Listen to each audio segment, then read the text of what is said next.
ante el agrietamiento de la oligarquía, ante el hecho de no haber podido imponer los candidatos contra la opinión pública, ante el hecho de haber puesto al Partido Conservador a decidir de la suerte del candidato liberal y no haberlo logrado, ante el peligro de esta avalancha humana, que no mi nombre, sino la restauración moral y democrática de la República, librará una batalla, vencerá a la oligarquía liberal y aplastará a la oligarquía conservadora.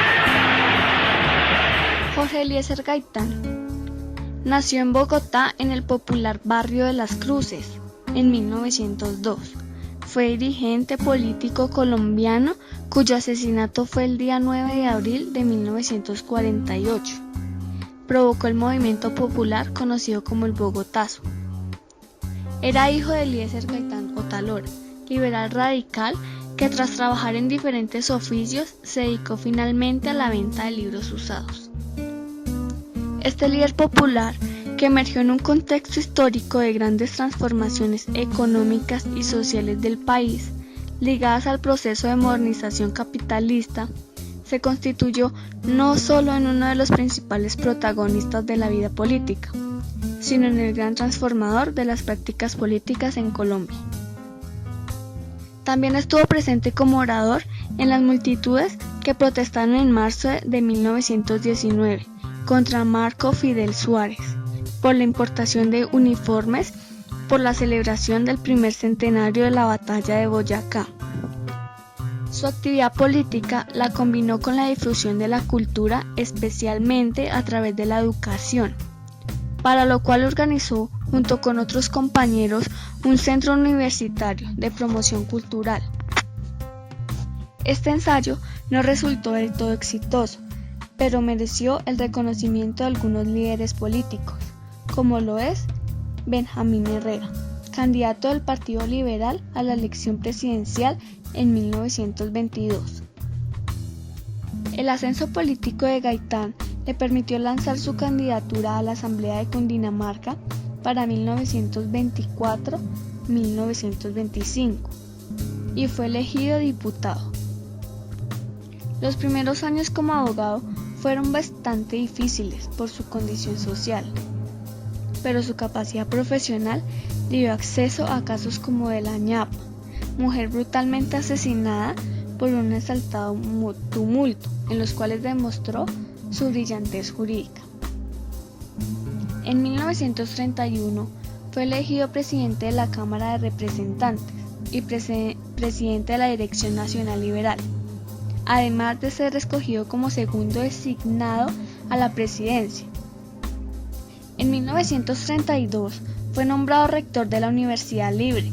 En noviembre de ese mismo año viajó por diferentes países latinoamericanos, gira de la cual se destaca su viaje a México, donde tuvo la oportunidad de plantear la posición de Colombia en el conflicto con el Perú, originado por la invasión de este país a Leticia.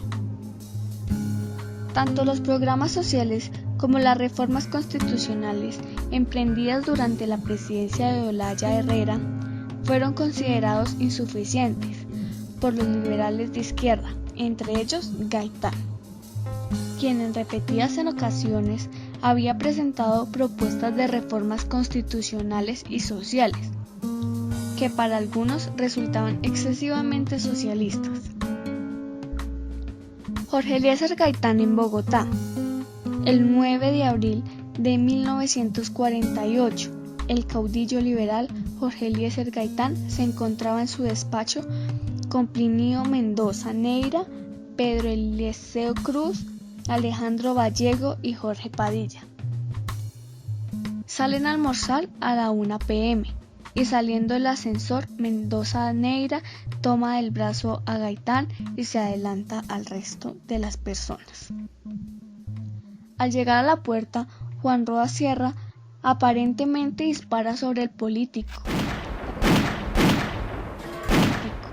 3 balas impactaron en el cuerpo del abogado penalista y dirigente liberal, causándole la muerte pocos minutos después en la clínica central. mientras su amigo, el médico Pedro Eliseo Cruz, procedía a efectuarle una transfusión de sangre. Los que presenciaron el trágico evento, lo cual fueron personas humildes, en su mayoría limpiabotas, loteros, entre otros, persiguieron el asesino mientras gritaban: «¡Mataron al doctor Gaitán! ¡Cojan al asesino!». Hasta que finalmente un funcionario de la policía lo introdujo en una droguería a unos cientos de metros del lugar donde ocurrió el incidente e intentó protegerlo de la multitud que lo perseguía y lo empezó a interrogar. El joven solo decía: «¡Ay, Virgen Santísima!», dando muestras de nervios y angustia. La multitud penetró en la droguería y golpeó a Roa Sierra hasta dejarlo sin vida, para luego arrastrarlo por toda la carrera séptima hasta el Palacio de Nariño, donde dejaron su cuerpo destrozado, sin vida y desnudo. Estos hechos llegaron a la revuelta nacional en contra del gobierno conservador de Mariano Ospina Pérez, a quien le exigían la renuncia. Ese día hubo saqueos, principalmente en el centro de Bogotá, a lo largo de la carrera séptima inicialmente, pero que luego se fueron esparciendo por gran parte de la ciudad para terminar extendiéndose a varias ciudades de Colombia. Además de los saqueos, hubo incendios provocados por los manifestantes. Incendiaron iglesias, edificaciones importantes y los mismos locales saqueados. En un principio, la policía intentó tomar control del asunto. Para luego, algunos policías y militares se unieron a la revuelta proporcionando armas y esfuerzos, mientras que otros tomaron las armas y abrieron fuego sobre los manifestantes. El saldo de la revuelta fue de varios cientos de muertos y heridos. Las cifras van desde 500 muertos reportados por un cable de la embajada alemana hasta la extraoficial de más de 3.000. Los daños materiales correspondieron al incendio y posterior derrumbe de 142 construcciones, incluyendo casas particulares, hoteles e iglesias del centro de la ciudad y múltiples saqueos.